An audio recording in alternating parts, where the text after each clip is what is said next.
जनसंवाद दौरा मुंबई विशेषतः आपण जर बघितलं तर अशा ठिकाणी आज तुमच्या बैठका होते ज्या ठिकाणी तुमचेच पूर्वीचे सहकारी आमदार होते, आता शिवसेना उद्धव बाळासाहेब ठाकरे पक्षामध्ये आहेत आणि सगळ्यात महत्त्वाचं आजच्या ह्याच्यात शिवडी, विक्रोळी आणि वरळी हे तीनही मतदारसंघ तुमच्या दृष्टीने किती महत्त्वाचे? आज तुम्ही जर पाहिलं की शिवडी आहे, बायकाळा आहे, वरळी आहे, विक्रोळी, भांडूप या 5 विधानसभेमध्ये बैठका होणार. 2 विधानसभेमध्ये बैठका झाल्या. काल मालाड वेस्ट, मागाठाणे, त्याचबरोबर जोगेश्वरी, दिंडोशी आणि अंधेरी पूर्व या विधानसभेवरती बैठका झाल्या आणि प्रत्येक कार्यकर्त्याशी इथे बोलणं होतं. तिकडच्या काय समस्या आहेत, त्या विधानसभेच्या लोकांच्या काय समस्या आहेत. आज जर आपण पाहिलं की मुंबईमध्ये सगळ्यात जास्त प्रश्न आहे रिडेव्हलपमेंटचा, SRAचा, म्हाडाच्या इमारतींचा, सेसच्या इमारतींचा. तर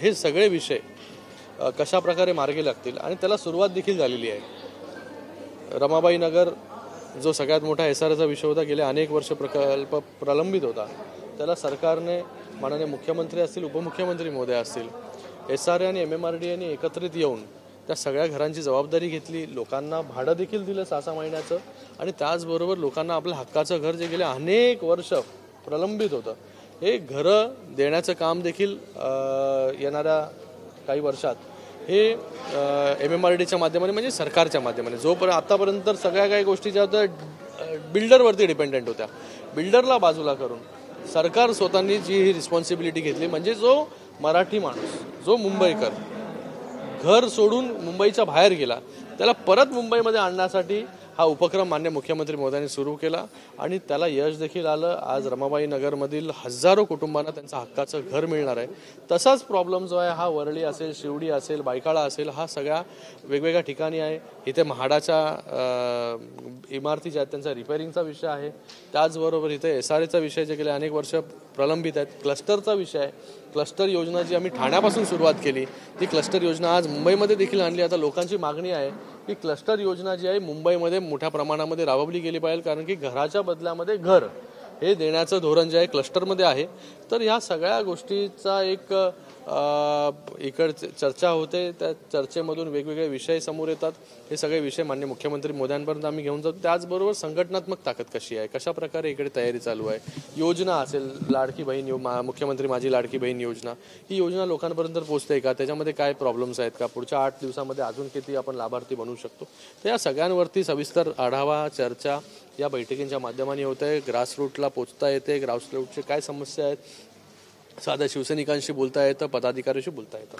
सर, तुम्ही संघटनेचा विषय सांगितला. या ठिकाणी आपण जर बघितलं सगळ्या ठिकाणी आता तुमचे आमदार नाही, म्हणजे बऱ्यापैकी वर्चस्व शिवसेना UBT त्यांचं आहे. संघटना कशा पद्धतीने आहे, येत्या काळात राजकीय बदल या ठिकाणी आपल्याला 100% येणाऱ्या काळामध्ये जसं लोकसभेमध्ये शिवसेनेच्या मागे, खऱ्या शिवसेनेच्या मागे लोक उभी राहिली, मराठी मतदार उभा राहिला आणि जे काही जागा निवडून आल्या त्या कोणाच्या मतांमुळे निवडून आल्या, कशामुळे निवडून आल्या, लोकांमध्ये काय गैरसमज पसरवला गेला हे सगळ्यांना माहिती आहे. यावेळेस ज्या प्रकारे माननीय मुख्यमंत्री असेल, उपमुख्यमंत्री मोदी असेल, सरकार असेल काम करत आहे. आज या मुंबईमध्ये सगळ्यात मोठा विषय घरांचा आहे. या घरांपासून लोकांना वंचित ठेवण्याचं काम गेल्या अनेक वर्ष इकडच्या सत्ताधाऱ्यांनी केलं. 25 वर्ष हातात ताकद होती तरी पण काही करू शकले नाही. 2.5 वर्ष जेव्हा ह्या सगळ्या गोष्टी करू शकत होत्या तेव्हा घरी बसण्याचं काम केलं. पण गेल्या 2 वर्षामध्ये रेकॉर्डतोड निर्णय घेण्याचं काम माननीय मुख्यमंत्री, उपमुख्यमंत्री सरकारने केलं. आणि घरांचा विषय, यांच्या हाकेच्या अंतरावरती घरं आहेत, जे लोक जी आहेत ती ट्रान्झिट कॅम्पमध्ये 14-14 वर्ष राहत आहेत. ह्यांच्याकडे बघण्यासाठी यांच्याकडे वेळ नव्हता. पण हा घरांचा विषय, मुंबईकरांना पुन्हा आपल्या हक्काचं घर, स्वप्नपूर्ती, त्यांची मुंबईकरांच्या हक्काच्या घराची स्वप्नपूर्ती हे करण्याचं काम माननीय मुख्यमंत्री महोदय करतायत. आणि हे सगळं पाहून जे आहे ते मला वाटतं जो शिवसेनेचा मतदार आहे हा आमच्या मागे उभा राहील आणि पूर्ण ताकदीनिशी ही निवडणूक लढू आणि जास्तीत जास्त जागा ज्या आहेत त्या महायुतीच्या मुंबईमध्ये निवडून येतील.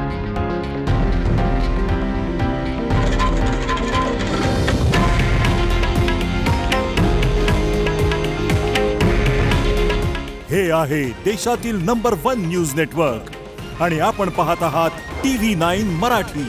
काळजी तुमची, हित महाराष्ट्राचं.